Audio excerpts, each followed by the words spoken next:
Most people believe survival begins the moment disaster strikes.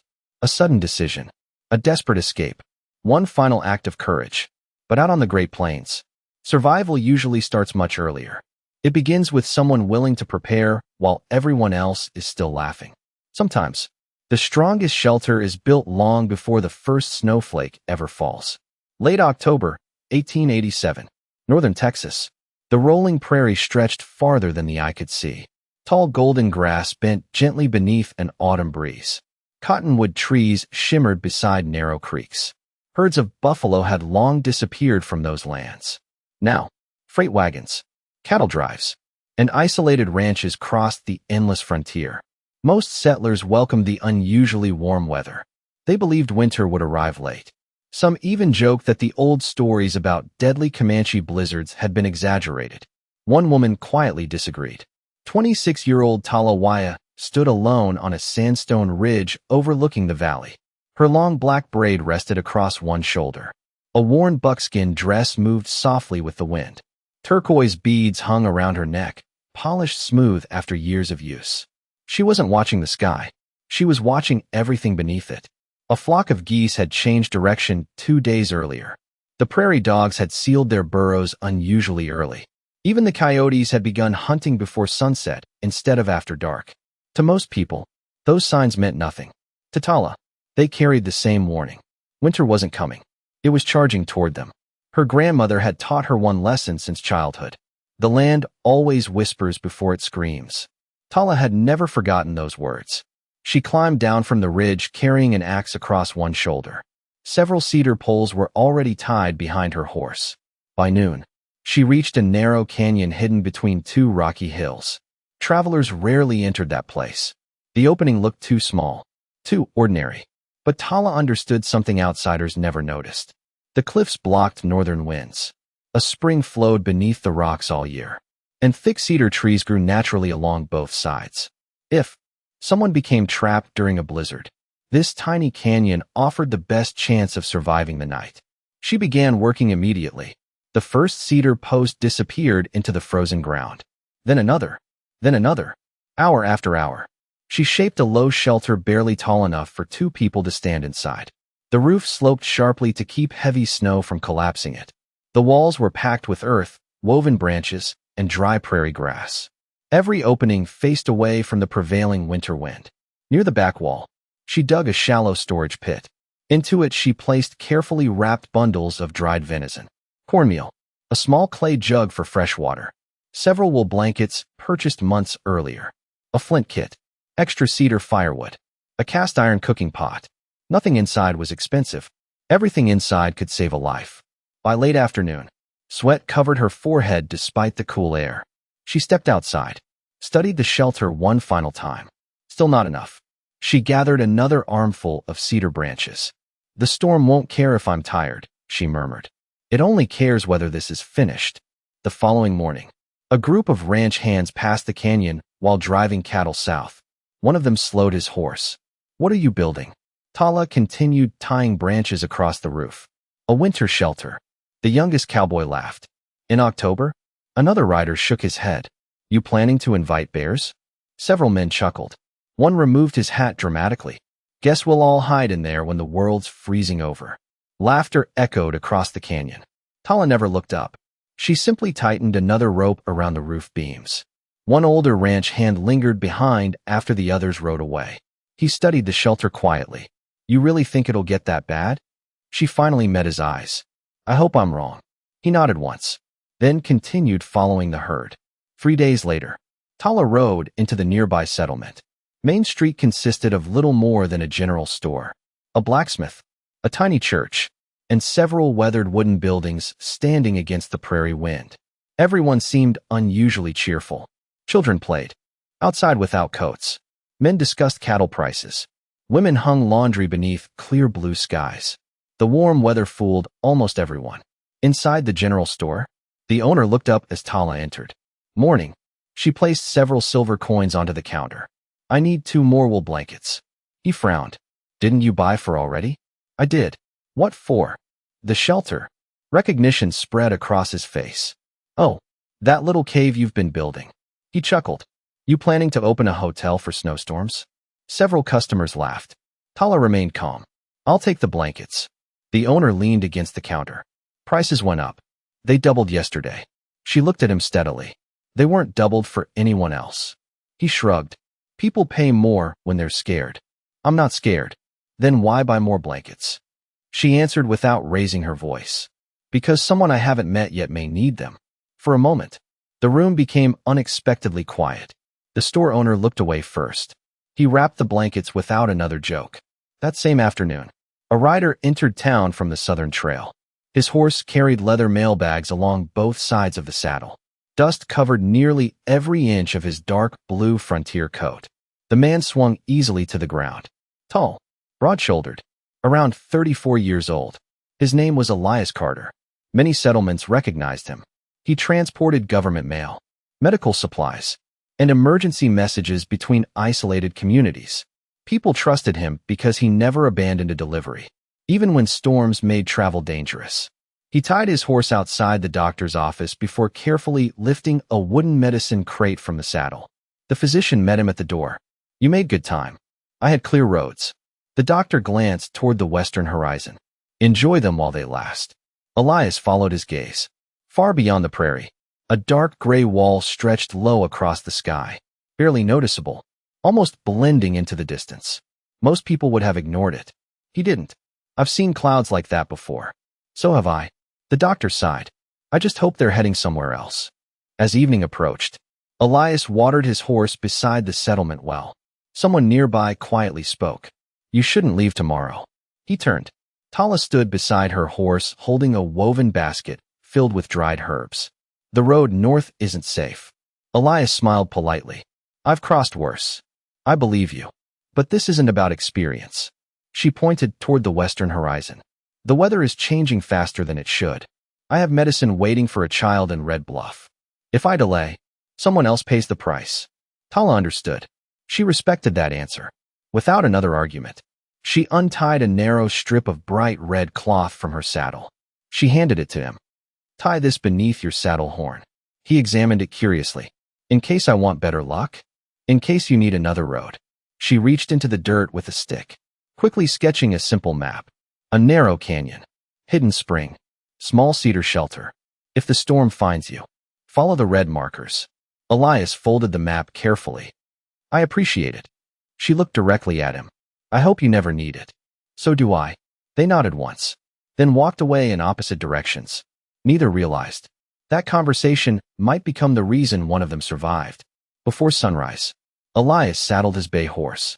The medicine crate rested securely behind him. The prairie looked peaceful, clear, almost inviting. Several ranchers waved as he rode north. One shouted jokingly, "Don't forget that snow cave." More laughter followed. Elias smiled, but left the red cloth tied beneath his saddle exactly where Tala had placed it. He wasn't a superstitious man. Still, something about her quiet certainty stayed with him. By mid-morning, the wind shifted. By noon, the temperature plunged so suddenly that puddles froze within minutes. Birdsong disappeared. The prairie fell unnaturally silent. Elias tightened his coat. His horse tossed its head nervously. Then, the first snowflake landed across the back of his glove. Another followed. Within minutes, the horizon vanished behind a wall of white. The wind exploded across the plains with terrifying force. Snow raced sideways instead of falling. The trail disappeared beneath fresh drifts almost instantly. His horse stumbled. Elias could barely see its ears. Every direction looked exactly the same. Then, far ahead, something bright flashed through the swirling snow. A strip of red cloth, tied to the branch of a lonely cedar tree. He remembered Tala's map. He turned his horse toward it without hesitation. The blizzard roared louder. Visibility shrank to only a few feet. Another red marker appeared. Then another. Hope returned with every piece of cloth guiding him deeper into the hidden canyon. Finally, through the storm, he saw the outline of a low cedar shelter. Relief flooded across his face. He urged his exhausted horse forward. But before reaching the entrance, a violent gust slammed into both of them. The horse lost its footing. Elias was thrown hard onto frozen ground. The animal staggered away into the white darkness. His head struck solid rock. Everything spun. He struggled onto one knee. The shelter stood only a few yards away. So close. Yet every step felt heavier than the last. He reached toward the wooden door. His fingers never touched it. Darkness swallowed him. Inside the shelter, Tala paused while placing another log onto the fire. Beneath the howl of the blizzard, she heard something. Not the wind. Not shifting snow. A single dull thud. Then, silence. She grabbed her lantern, pulled open the heavy wooden door, and froze. A man lay motionless in the snow. The red cloth beneath his saddle horn fluttered violently in the storm. At that exact moment, a deep crack echoed across the canyon walls. Tala slowly lifted her eyes. High above the shelter, a massive shelf of snow had begun to break loose. The crack rolled across the canyon like distant cannon fire. Tala didn't hesitate. She lunged into the blinding snow. The wind hit her so hard it nearly knocked her backward, but she kept moving. She dropped to one knee beside the unconscious traveler. Snow had already begun collecting across his shoulders. His breathing was shallow. His gloves were stiff with ice. His lips had turned pale. She touched the side of his neck. A pulse. Weak, but still there. Good, she whispered. You haven't given up. She hooked both arms beneath his shoulders and pulled. The frozen ground fought every inch. The man was taller than she was, far heavier. Each step demanded everything she had. Then, a thunderous roar erupted above them. The fractured shelf of snow finally broke loose. An avalanche poured down the canyon wall. Tala didn't look back. There wasn't time. She dragged him across the final few feet. The moment both of them crossed the doorway, she slammed the heavy cedar door shut. The mountain answered. Snow crashed against the shelter with incredible force. The walls shook. Dust drifted from the ceiling. Outside, the entrance disappeared beneath several feet of fresh snow. Inside, silence slowly returned. Only the fire continued burning. Tala leaned against the wall, breathing hard. She closed her eyes for a single second, then immediately turned back toward the stranger. Saving him from the storm had only been the beginning. Keeping him alive would be much harder. She carefully removed his frozen gloves. His fingers were pale and almost rigid. She examined them one by one. No blackened skin. No severe frostbite. Not yet. She quietly thanked the Creator. Then she reached for a folded wool blanket warming beside the fire. Many people believe the fastest way to save someone suffering from extreme cold was to place them directly beside blazing flames. Her grandmother had spent years teaching otherwise. A body frozen slowly must return slowly. Too much heat at once could stop a weakened heart. Tala moved him farther from the fire. Not close enough to burn, only close enough for gentle warmth. She untied the soaked coat, removed his icy boots, pulled away damp socks. Every piece of wet clothing disappeared into a corner near the fire to dry. From a cedar chest, she took clean wool garments she always kept for emergencies. People in town had laughed when she stored extra clothing. She smiled quietly to herself. They probably weren't laughing now. After wrapping him in layers of dry blankets, she heated smooth river stones beside the fire. One rested beneath each arm, another near his chest, a fourth beneath his feet. The warmth spread gradually, exactly as her grandmother had taught. Next, she poured water into a small iron pot, added cedar needles, wild mint, and a pinch of willow bark. The shelter slowly filled with a clean woodland scent. When the drink cooled enough, she gently lifted his head. Only a few drops touched his lips. Most spilled back onto the blanket. She tried again. This time, he swallowed. Barely, but he swallowed. That's enough, she whispered. The rest can wait. Outside, the blizzard grew stronger. Snow pounded against the walls. Wind searched every crack in the shelter.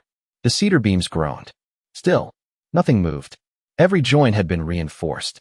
Every support buried deep into frozen ground. Months earlier, cowboys had joked she was building a fort. Now, that same fort stood between life and death. Nearly an hour passed. The stranger finally stirred. His eyelids fluttered.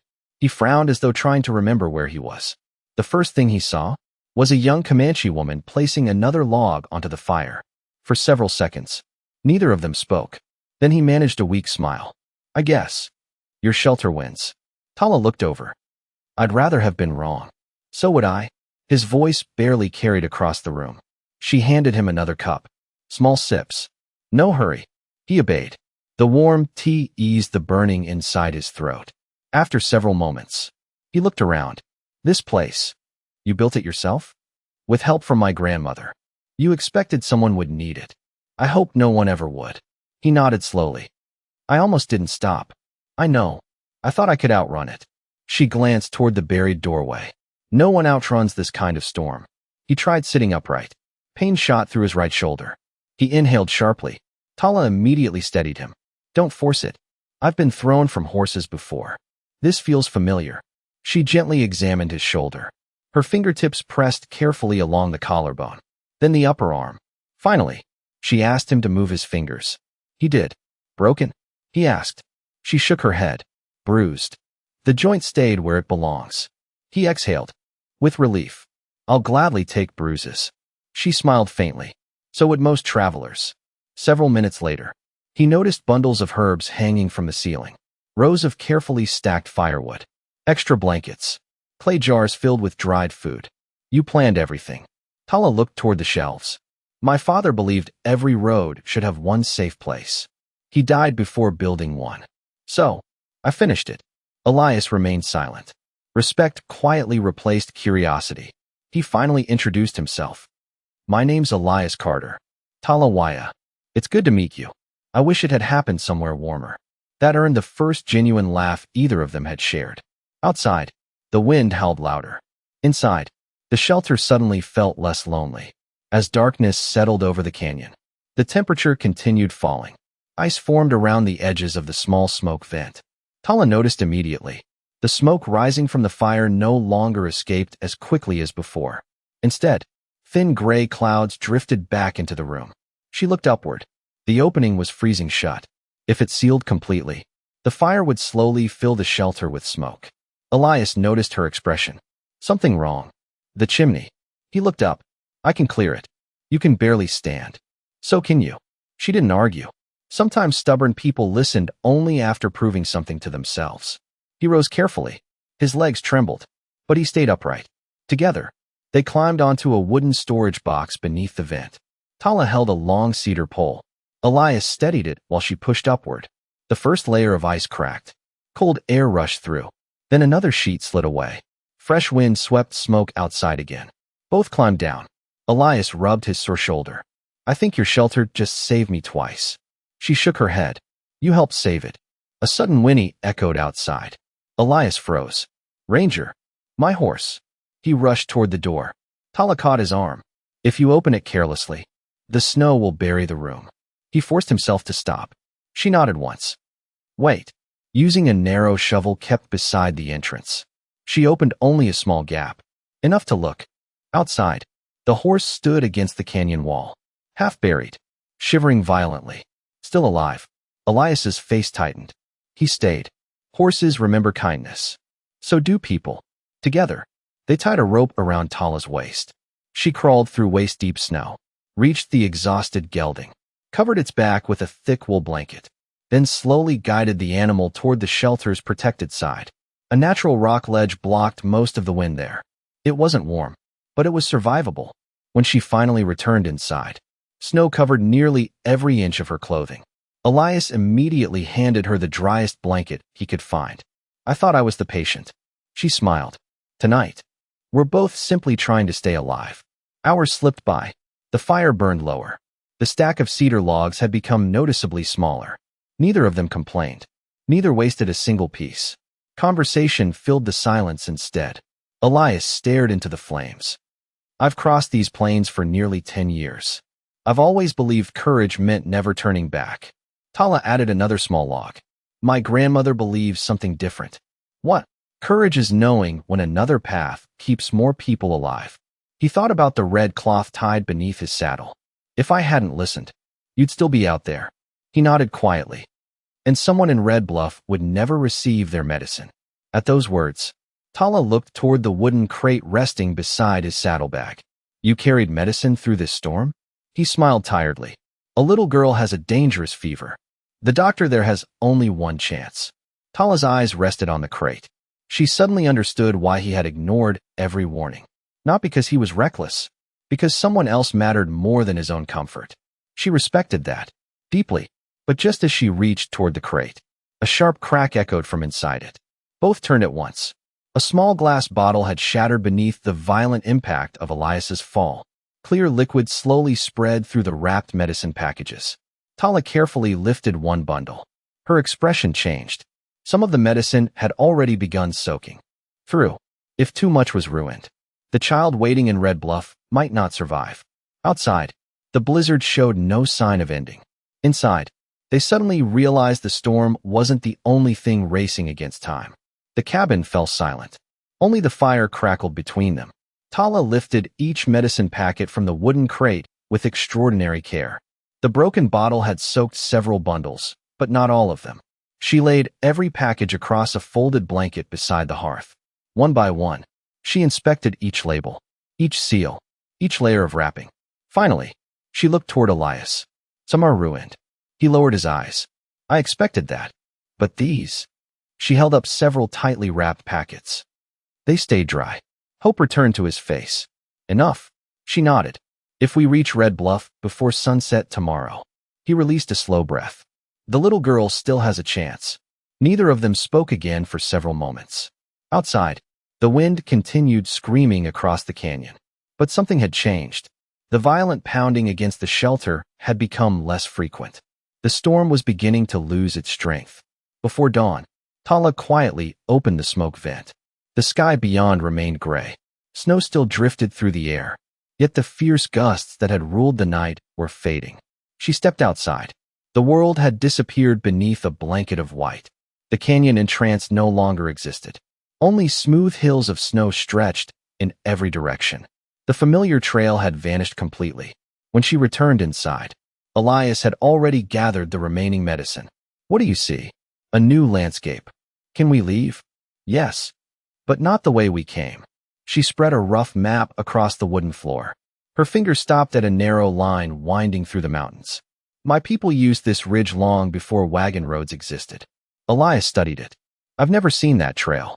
You weren't supposed to. It was built for feet, not wheels. He smiled. Then today, I'll trust your road. They packed quickly. The shelter lost very little. Only 2 blankets had been used. Half the firewood remained. The food storage was still nearly full. Before leaving, Tala carefully replaced every unused item exactly where it belonged. Elias watched curiously. We may never come back. She secured another bundle of cedar wood beside the wall. Someone else will. He understood immediately. The shelter had never belonged to her alone. It belonged to every stranger who might one day need it. Ranger waited patiently beneath the rock overhang. The faithful gelding looked exhausted, but alive. Elias gently rubbed the horse's neck. You stubborn old friend. The horse nudged his shoulder. Tala smiled quietly. He waited for you. So did you. She said nothing. Some things needed no answer. The hidden trail climbed sharply between towering cliffs. Snow reached nearly to their knees. Tala walked first, using a long cedar staff. She tested every step before placing her weight onto the frozen ground. Elias followed carefully with the medicine secured beneath his coat. Neither hurried. One careless decision could end everything. The morning passed slowly. The pale winter sun finally pushed through broken clouds. Light reflected across untouched snowfields. Beautiful. Dangerous. Every ridge looked identical. Without Tala, Elias knew he would already be lost. Near midday, she suddenly raised one hand. Stop. He froze instantly. What is it? She pointed toward a cluster of overturned wagon tracks half buried beneath fresh snow. A horse stood nearby. Its reins tangled around a broken wheel. Several weak voices drifted through the wind. Help! They hurried forward.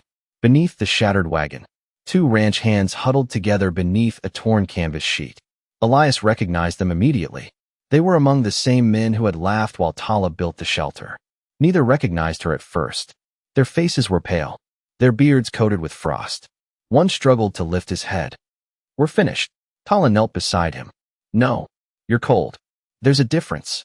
She quickly examined both men. Neither suffered broken bones. They simply lacked warmth and hope. She handed one of them a strip of dried venison. The other received warm water from a leather flask she had carried beneath her coat. Elias looked toward the distant ridge. If we stay too long, the medicine won't arrive. Tala already knew. She quietly removed 2 wool blankets from her pack. The very blankets people had mocked her for buying. She wrapped one around each ranch hand, then gathered fallen branches. Within minutes, she built a simple snow wall against the strongest wind. Not a house, not even a cabin, just enough protection to buy precious hours. She placed extra firewood beneath the overturned wagon, then handed the men a flint kit. The wind won't reach you here. Keep the fire small. Stay awake. One rancher stared at her, his eyes filled with shame. We laughed at you. Tala simply smiled. The storm didn't. She stood. There isn't time. We have others waiting. The trail divided farther ahead. One route descended toward Red Bluff. The other eventually returned to the hidden shelter. Elias stopped walking. You should go back. She looked at him. Your wrist. It's swollen.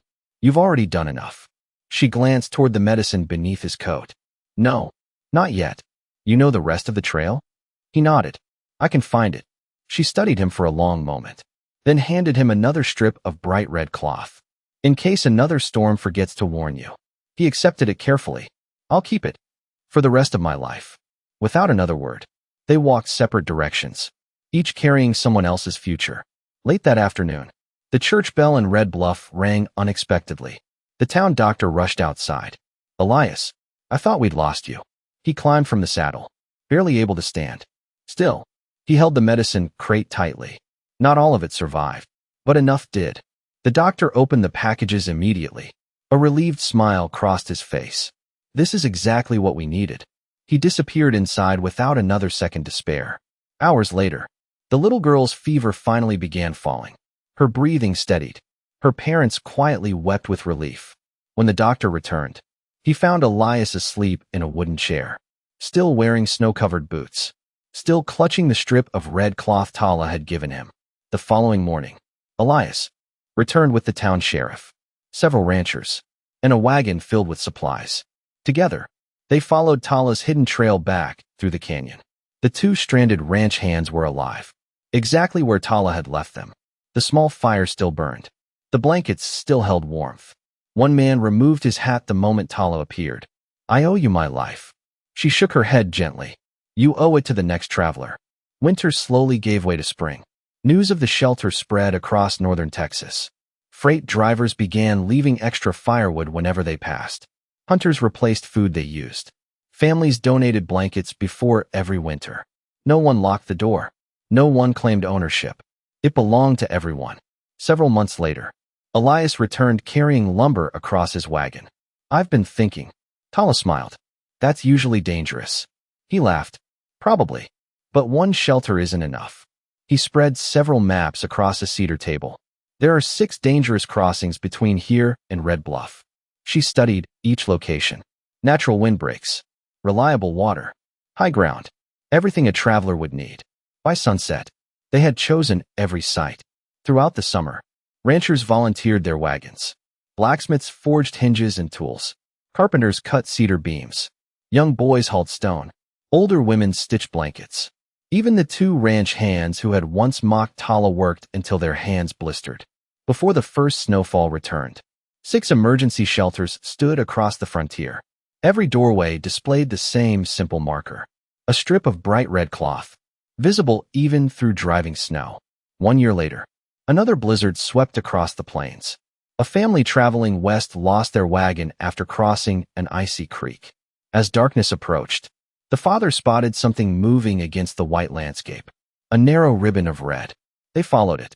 Inside the shelter, they found dry firewood, blankets, fresh water, food.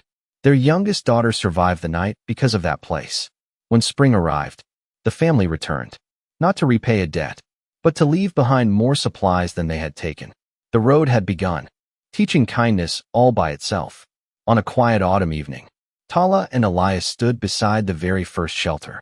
Golden lights stretched across the prairie. The red cloth fluttered gently above the doorway. Travelers rode safely toward distant towns. Some paused to refill the water jars. Others quietly stacked fresh cedar logs before continuing their journey. No one asked who had built the shelter anymore. They only asked what it still needed. Elias looked toward Tala. You built this place to save one stranger. She smiled softly. I built it because storms don't ask anyone's name. He nodded. And neither should the people waiting inside. Together, They watched another wagon disappear beyond the horizon, not because the frontier had become less dangerous, but because one woman had chosen to prepare before anyone believed preparation mattered. Sometimes, the greatest act of courage isn't surviving the storm. It's leaving behind a safe place for the next traveler who hasn't arrived yet.